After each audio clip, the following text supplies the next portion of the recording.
Welcome to Nature Voice Official.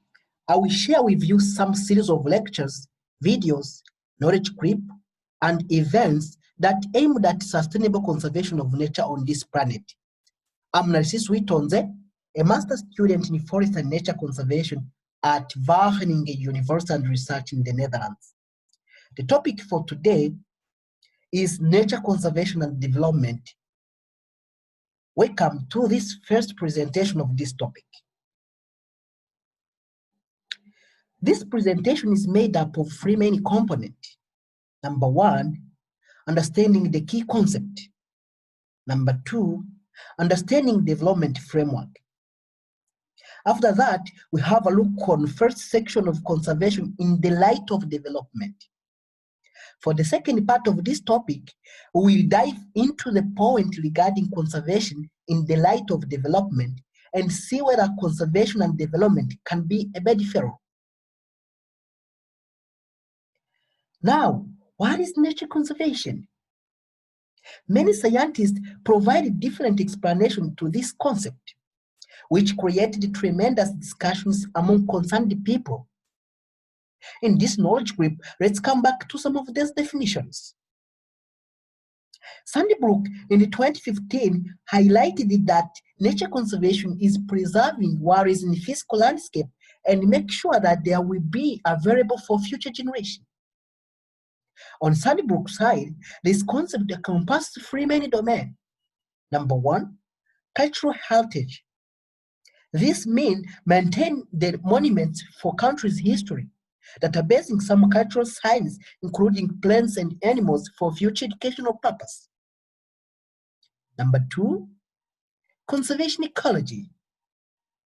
This is the science that deals with the interaction of different living and non-living things in the landscape. Number three, reduction in resource uses. This means putting the boundaries to the nature resource use. Based on this definition, we might expect that it is the same idea that has been followed in the past for the creation of national parks, with Yellowstone National Park to be the first one created in 1872 in the United States of America. Then, what is the problem with this definition? It does not clearly show the position of human society in the landscape, in case it is a part of it. This leads to Bennett et al. In 2017 that defines the concept. Nature conservation is an activity, practices that aim at biodiversity conservation by recognizing the role human people play in the landscape. This definition shows that you cannot conserve nature sustainably once you put the human society aside. People have to get tangible benefit in the conservation of nature. Let's now go for development concept. This concept is known to be multifaceted with more emphasis in many different aspects of life. It can be understood in terms of security, economy, health, government institutions, and so forth. Again, what is the true definition of development? Some people may define development by mainly focusing on the gross domestic product, GDP per people in a country. In the current list, Qatar is on the top of the list. Can we conclude that Qatar is most developed on this planet? The answer is no, because GDP alone can't be enough to explain this. How is the distribution of income among citizens? A given country can have large GDP with a higher percentage of income distributed in a small group of people. What about the purchasing power? What about the value of money on the market? What about non-monetary things? A famous American politician, Robert Kennedy, claimed that the national product of the United States should refer not only to the advertisement of cigarettes and what spent air pollution control. He said that there is no focus on the beauty of American poetry, strong marriage, for instance, the integrity of US public officials. Once you go in deep, you find out that there are several factors that are not covered in the conceptualization of development, in case they are the ones which make life worthwhile. Then, what a good life is. This concept is contentious as well, but of course, there are some indicators that lead to satisfying life. To name some but few, we can say basic health care, voting right, good education, and so on. Generally, Human Development Index is correlated with GDP in a broad sense because the country could not get access to good education if there is no money. Coming to history, we can retrieve some theories that explain thoroughly what the development actually is and how we can measure it. Let's take an example on how to remove poverty in a country X.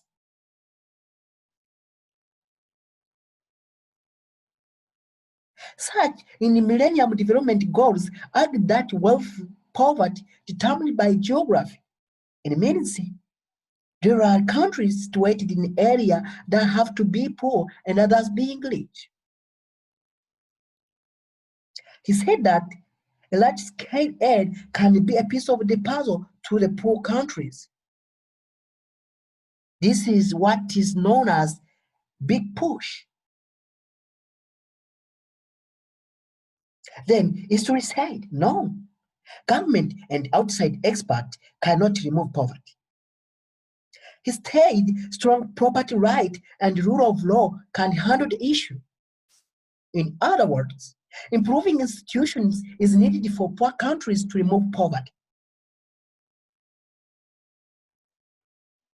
As Semogro said, yes, but there is a history of institutions, good ones and bad ones. And Davis further added that the history is bloody business, whereby some political leaders still apply the colonial violence to humankind, which lead to the tremendous poverty among citizens. Let's now continue to understand the development framework. When we talk about development, we have to understand that it is a logical process. It's not jumping from point A to point D. There is a poor initial situation such as poor mode of transport, poor feeding, poor infrastructure, and so forth. Those are some pictures showing the poor household families in developing world.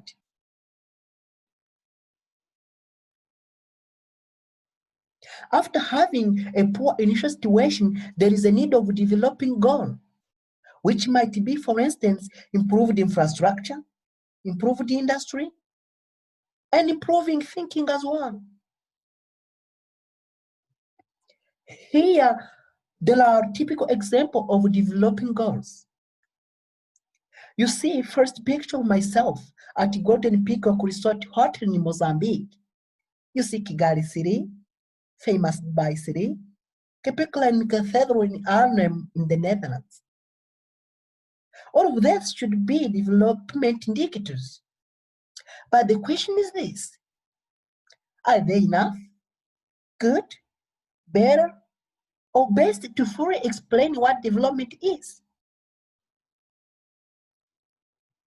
Development theory stated that it is about promoting and obstructing conditions. It involves the poor initial situation and development goal.